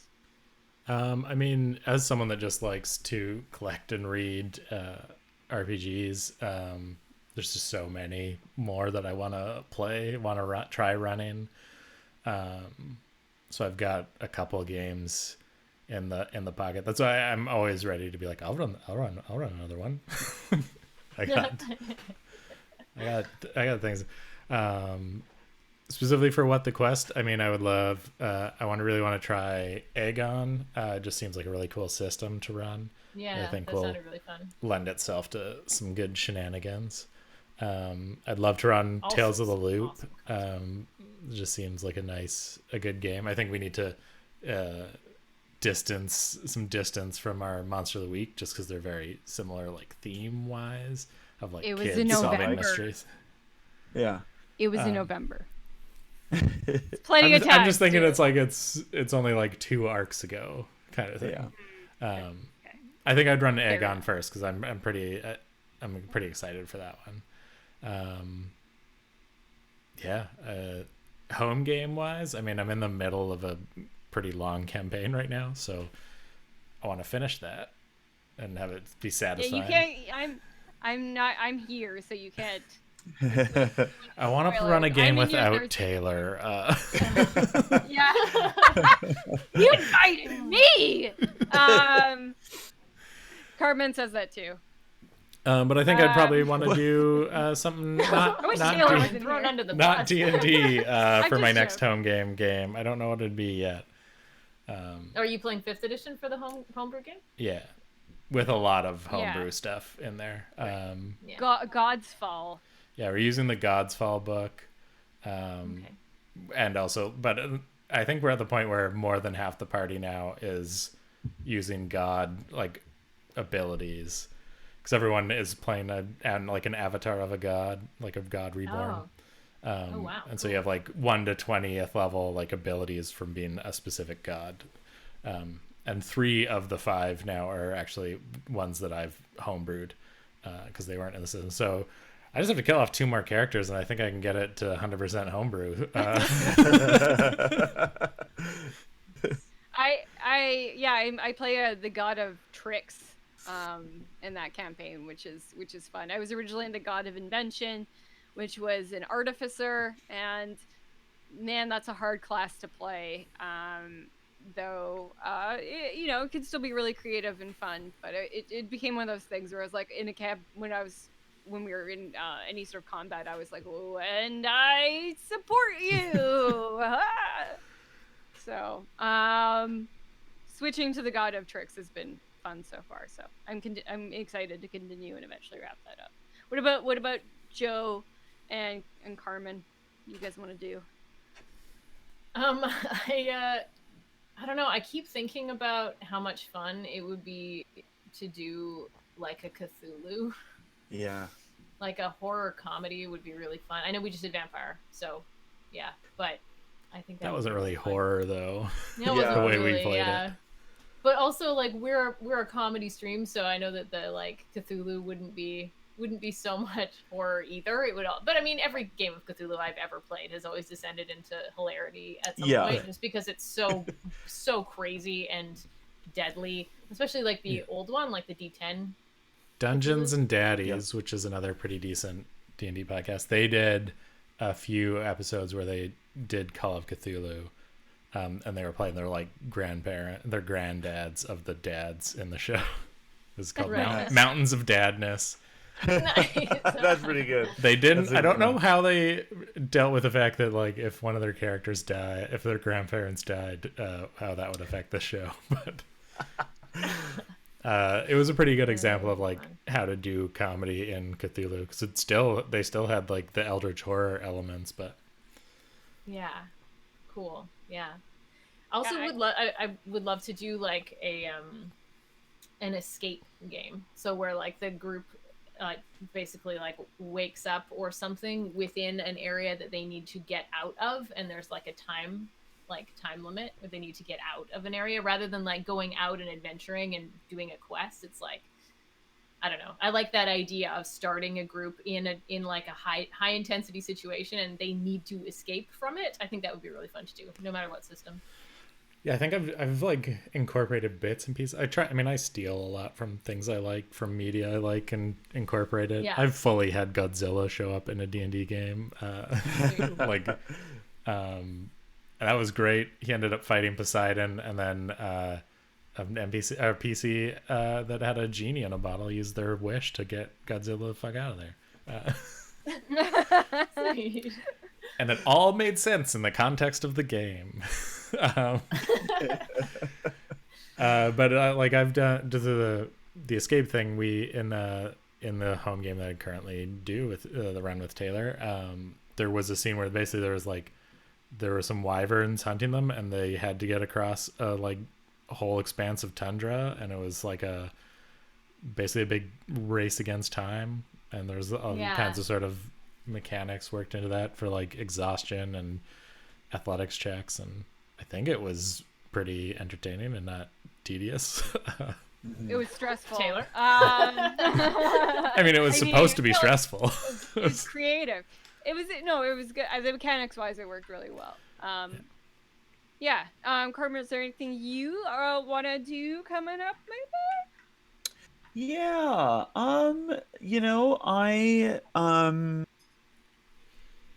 There Sibla. I had to for one DM and Dine. I had a group that wanted me to run some kind of like cyberpunk type thing, but they didn't want to play cyberpunk, and I didn't want to play Shadowrun, so we were at an impasse.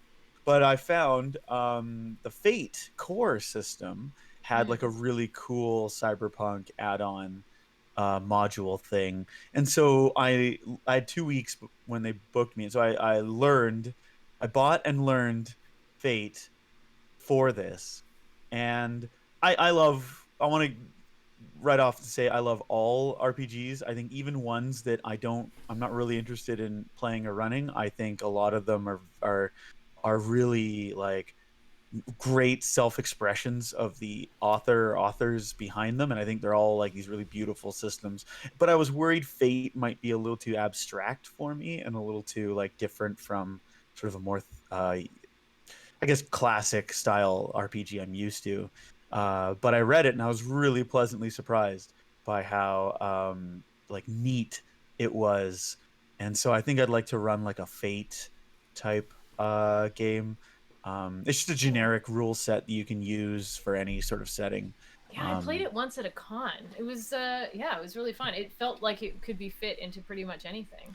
Yeah, it's really neat. And I've only ever played it for that one. Actually, I think they got me back, so I did 2 sessions of this cyberpunk setting. I haven't played it since, and I think I'd like to pull that one back off the shelf. I think that one would work really well for the stream. I think some other games I'd like to play might be like not like too beefy because we're all experienced gamers, but like they just might not be. We'll see. There's some other games I have that I'd like to give a shot to. Yeah, I picked up Fate as well. I haven't actually run or played any Fate, but I really like the system, just from what I've read of it. And I think it works really well I think it's like great for streaming and podcasts, like from what I've heard of podcasts that use it. Similarly, I think like modified versions of like Genesis, I think are really great for podcasts and streaming, which is sort of the system we used for the Star Wars stuff. I think I might go back to that. That might be a thing I might go back to in like my next home game is maybe that system, or just Shadowrun because it's so dumb and great. I keep know seeing the people other like book that I- Shadowrun needs a more elegant system. I'm like, Shadowrun is exactly what it needs to be for Shadowrun. Exactly. Leave Shadowrun alone. Yeah, like Shadowrun Shadowrun. should require you to roll like 70 d6s for Yeah. like the Yeah.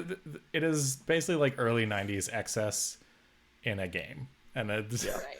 I mean, Shadowrun isn't perfect as it is, and you definitely should go in and like now with like an eye to accessibility and inclusion and stuff, and just like just make sure you keep that sort of early 90s out of it. But the insanity of being like, roll those dice, baby.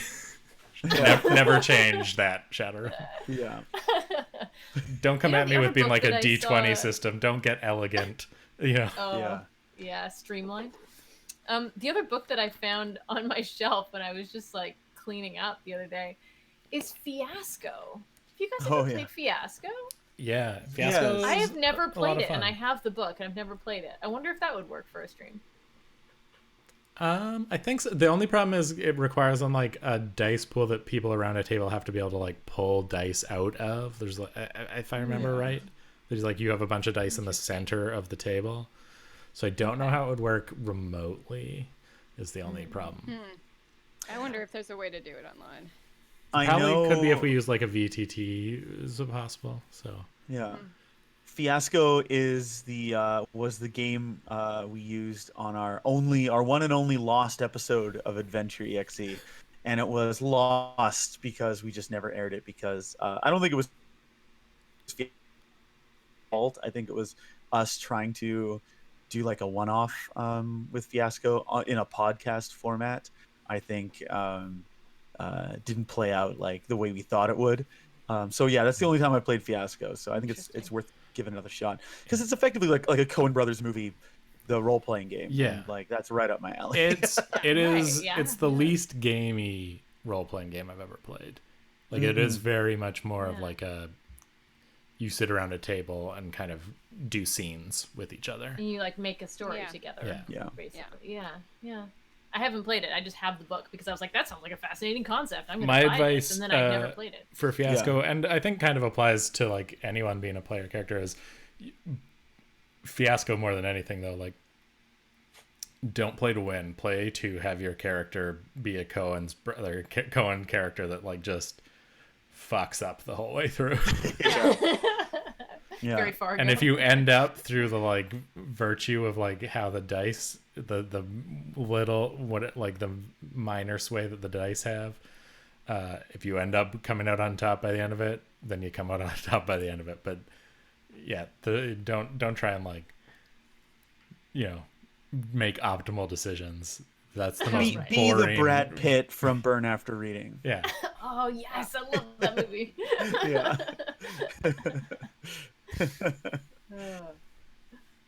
Sweet. I have two wacky ideas I want to possibly use coming up. And they're not super wacky. So I was gifted the Chuck Tingle RPG, and I've brought this up a couple times, but I wanted to look at it just before I say anything. It's not inherently a sexual thing like some of Chuck Tingle books.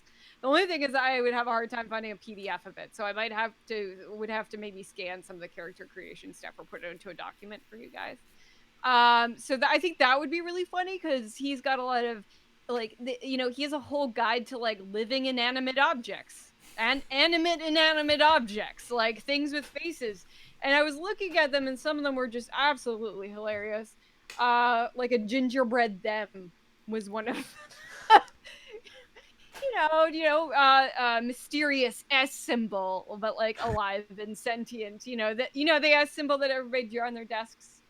Yes. Yeah. So I think that's just the idea of it. Just is so wacky. It's a living object handbook that they have on here. So living bicycle, living donut, living guitar, living monetary unit, including Bitcoin, dollar, or pound, living television, a magic carpet. What? This is Physical so bizarre. Yeah, it's so bizarre. It's a physical manifestation of a nice afternoon. A physical manifestation of the action film genre. Yeah. The physical manifestation of this game. A sentient coffin, a sentient detergent pod, a sentient tree, etc., etc., etc. Haunted portrait, whatever. Sentient So coffin. Ooh, yeah. So brutal. yeah, right. So I think that would be a really fun, wacky thing to play. And I like Chuck Dingle because he's a very inclusive author. He tries to he fights against the evil powers of the internet, which I deeply appreciate, by creating just like some of the most ridiculous books of all time. So that's one of my interesting things. I also want to just, because I've never really done it, just run a really classic, you know, fantasy RPG. I found a list of the most ridiculous monsters that I can possibly incorporate. So I was thinking of just doing like an adventure with some where you encounter like a straight cut dry adventure just filled with like spider horse and walking brain and Nice. things like the really classic weirdo D&D monsters. So I'd like to do that at some point. I think if we do that, I think we should all play the 4 classic classes. Someone has to be the cleric, Rogue, fighter, wizard, rogue. Yeah. Yeah. I think that would be a lot of fun. So yeah, definitely taking a look at that because I've never played really those old, like the first edition I played, I think was 4th. But yeah, I haven't really, and then I think maybe 3rd once or 3.5, but I've not really looked or seen. I haven't had much interaction with some of those old editions, and they can be pretty wacky. So I'd like to take a look at that and adapt it to 5th edition if people aren't too tired of that. So it'd be really, really a lot of fun. Play like classic style D&D game. A few other genres I'd love to do a spy game. Ooh. Those are few and far between, I've noticed. The spy genre and role playing, like there's some standouts, but yeah. I played What are the in standouts? like early university. I played Spycraft, the like 3rd edition Spycraft, and it was a lot of fun. I used a pre-made adventure for it, which I usually don't do, but it helped with the like intricate spy stuff, and it was a ton of fun. Speaking of a game where it was like not everyone wanted to like kill each other just because they had that wasn't the goal. It wasn't to like kill all enemies. It was to like get information. That was a lot of fun. I would love to do Gamma World, the most recent version, where you roll randomly for your characters. I think we would just do that on stream. You can end up with things like a psychic wield character. Yeah. Which led to a friend of the show, Brent, was playing a psychic. Oh God, why things? My brain is broken. It is clearly 10 o'clock. Yeah. A psychic Segway. Just a sentient nice. Segway with psychic What? powers. Like a literal segue? Yeah, we had very good friend Devin from Dungeon Punks podcast keeping up his thing of just having like roles that are just like the most sad sack character possible, and then two of the things you can roll is like you are like a roach character, so you have like, and usually you usually get something with the other power, and there's also like a rat character. He rolled rat roach, so that was just he was just like the worst garbage boy. And the like one item that he randomly rolled was just a string of Christmas lights, which he tried to use like rope, but that definitely didn't work in his favor. So, yeah, it's such a weird game is what results. I'd love to run that. Yeah. Cool. Sorry for causing a ruckus, but I thought since we're doing Talk the Quest, we would bring the dog that annoys Carmen and I every time we try and stream. Oh my God. Osai, our dog, which is adorable, but she gets stressed in the evenings when we're Yeah, not and she sitting hates- around Yeah. praising her. Ooh, Yeah. So. a spin on Taylor's question, I think that I would like to do is, what's a game that you want to like not run but be a player in on What the Quest? What would you? Is there any that you like don't necessarily want to run but would be really excited to have a player character in? Can we do the Expanse over again? Oh, so I would you like get a to play. mulligan. Yeah. In a year? I want to Yeah, play sure, why not? everything. Oh my God, I love playing more than I love running games. I do love running games; it's really fun. But I love making characters and playing games. Anything. I've never done any. I've never done any Cyberpunk at all, which would be really fun to do. Yeah.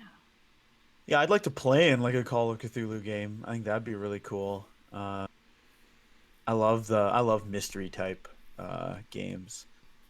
Cool. Noted. Yeah. I think I'd really like if we do something like Blades in the Dark. I would love to be a player in that. What's Blades in the Dark? You've mentioned it a couple times now. It is it's like a heist game but set in a like Oh. gothic horror Victorian England sort of alternate world. Okay. Cool. And it's built in I think the like core thing, I mean it's a very punishing game is one thing, like you're not necessarily going to get out alive.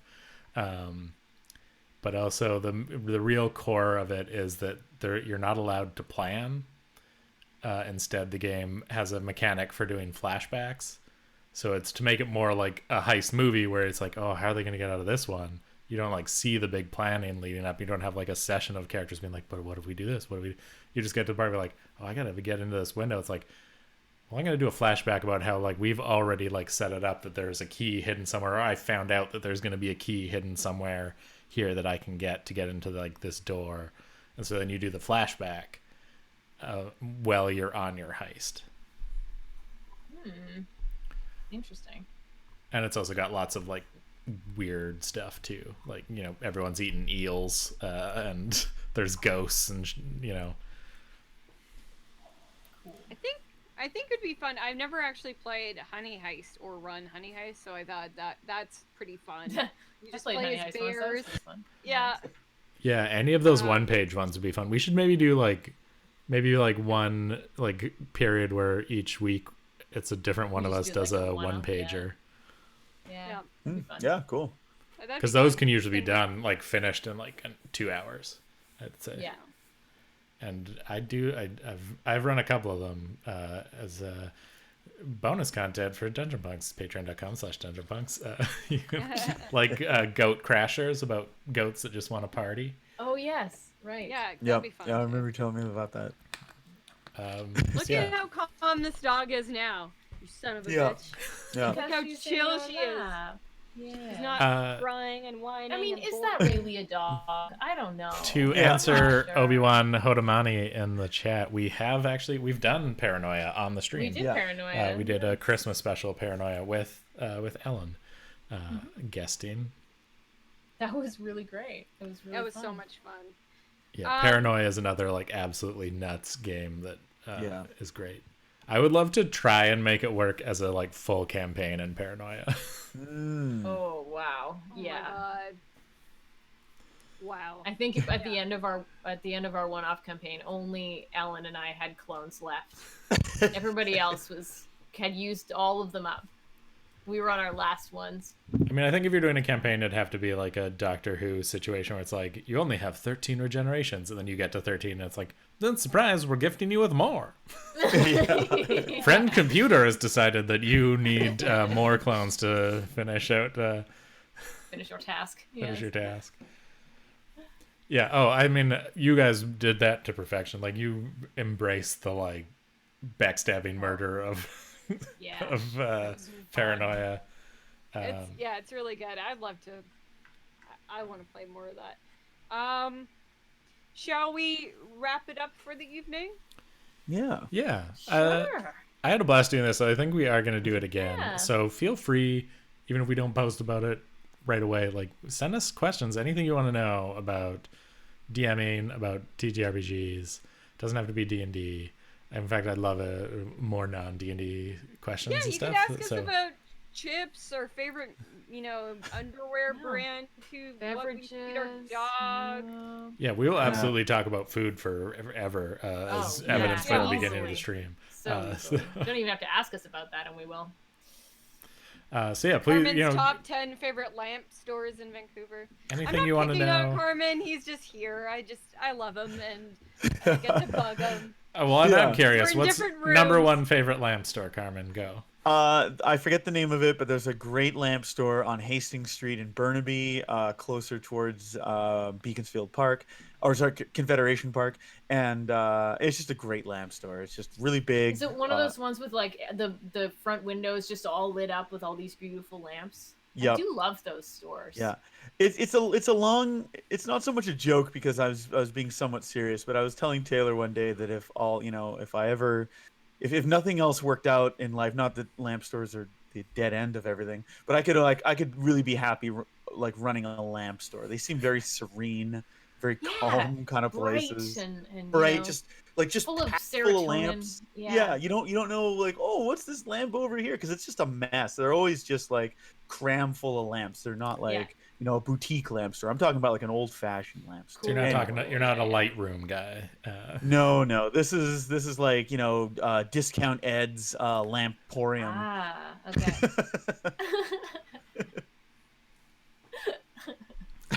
All right. Well, next time we do this, we'll get the full list from Carmen. But yeah. So, anyways, yeah. Please send us your questions. Feel free to, if you have questions about like an adventure we ran and you want to know like secrets, like was there anything that we didn't get to, or what did Stu envision his character as before he became party leader? Feel free. Please do ask. Also, just like to remind everyone that we're kind of like a pay what you want if you want stream, and we've got a coffee. The address is there on the screen. Yep, Carmen perfectly pointing to it. So you can go there. You can donate stuff if you want to help us pay for hosting and maybe get ourselves a coffee, an actual coffee. Get Kosai some treats. We also got a Patreon, which is I think just patreon.com/WTQuest or What the Quest. Figure out which one works. Google it. If you don't help them with money, they'll eat me. It's true. I will break lockdown to go eat Kosai. Yeah. I mean, she looks delicious. Don't make really. me do it. But our Patreon, we've got little bits and pieces, and we'll probably be putting like audio from these maybe onto the Patreon. We're working on what you can get, but there's some like cool art and stuff there that you get. So please support us there if you can. And if you can't, but you still want to support us somehow, tell your friends about the chat, about the stream. Get out there. Get more people to come hang out with us and listen to our dumb jokes and make dumb jokes in the chat, because we love seeing you guys in the chat. We love dumb jokes. Yeah, it's great. We love dumb jokes. And then at the end of the month, we'll be back with guest Questmaster, Dave Kenny. He's going to be running us through his recently funded Kickstarter supplement of something he wrote, which is very, very, very cool. So tune back in. I think we're starting April 27th, and he'll be with us for the full 3 sessions, which will be great. That's cool. And is that a supplement for Mothership? Am I remembering that right? Is that yes? I'm pretty sure. Yeah, he's written 2. The one that got kickstarted is the larger one. I think he has one already available on Drive Through RPG that he's going to be running us through. Not the one that just got funded, but another one that's similar.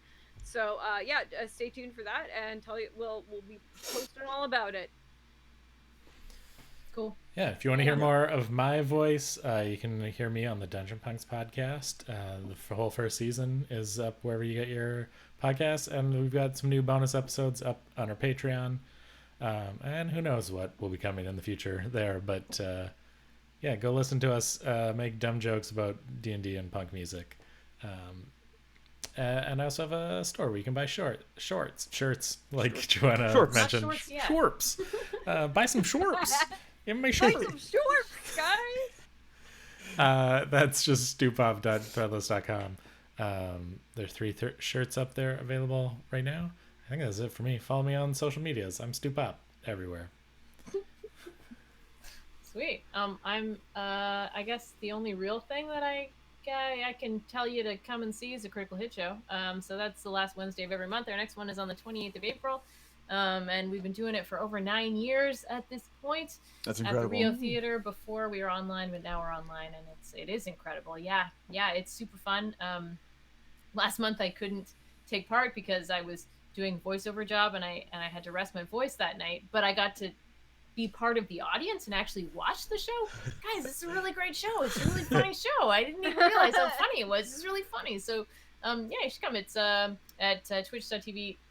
Eric Fell, who is the founder of the Critical Hit Show and also used to be a part of What the Quest. And if you enjoyed well, he Ellen still in technically the is. Vampire, is he? No. Is he still? Okay, all right. Sorry, Eric. I'm not. Yeah. As far as we Okay. know, he's just taking He's still a around? hiatus. He's just absent for okay. All right, Yeah. he'll be back. But Ellen is also in the Critical Hit Show as Yeah. well. So yeah, Bye, Kosai. come hang out. That's pretty fun and also very silly. Yeah, and then you can find me everywhere as Mighty Joanna on Instagram and Twitter. Carmen. If you want to hear me do funny voices, it's Adventure EXE, the podcast I'm a part of. And you can follow me at Honor Roll Games, where I post sometimes on Twitter. I have a blog I update every Monday. I managed to find my way, I don't know how, onto some lists of companies that send out review copies of their games. Don't tell them. So I'm actually going to start writing. I'm actually going to start writing reviews. So I think the one I'm going to work on one for next Monday. I don't want to spill the beans in case something happens and I don't get to it, but I'll hopefully get that there on Monday. And the reason something might happen that I might not be able to get to is I'm actually going back to school, so I'll be doing that on over the internet, and so I actually won't be taking part in What the Quest for a couple months because I'll be busy learning on Tuesday nights. But I'll be back, and There'll be an exciting guest in your place. exactly. We'll find somebody who looks exactly like you. No big I'm Oh, no. gonna wear a full like latex Carmen mask. Yeah. God. Terrifying. So that we don't Yeah. miss you. Yeah, that's I'll be in the next room, and he'll be like doing his classes. I was gonna say, you can find me on social media if you want more of my shenanigans. I'm at TayRamon69 on most social media except for TikTok, which is at TaylorMoan69 because somebody took my damn username and it was probably me in another account. Yeah, you don't remember your password? That happens to me all the time. Password. And then I also have shorts available online at my store, which is you can find everything at TayRamon69.com. So if you like wearing clothes on your meat suit, then yeah, you can get one from Stu and one from me, or you can make them battle. That's up to you what you do with your stuff in your spare time. So I'm Yeah. putting my collection together. I mean, I've already got one of yours, Taylor. So Stu's is yeah, coming. I'm gonna Carmen, have to you're get gonna that. make some- I gotta make my own shirts. It's just gonna be a Sharpie on a white crew neck. and mail it to me. I am Okay. I am so excited for whatever this 20 bus shirt ends up being, and I'm gonna wear the shit out of it. So Mhm. I cannot wait to own a Stu Pop original. Yeah. The subtitle of that shirt is just "If you know, you know." Yeah. All right, so we've been What the Quest, and you have a great night. Yeah. Good night, everyone. Good night, everybody. night. Thanks for tuning in.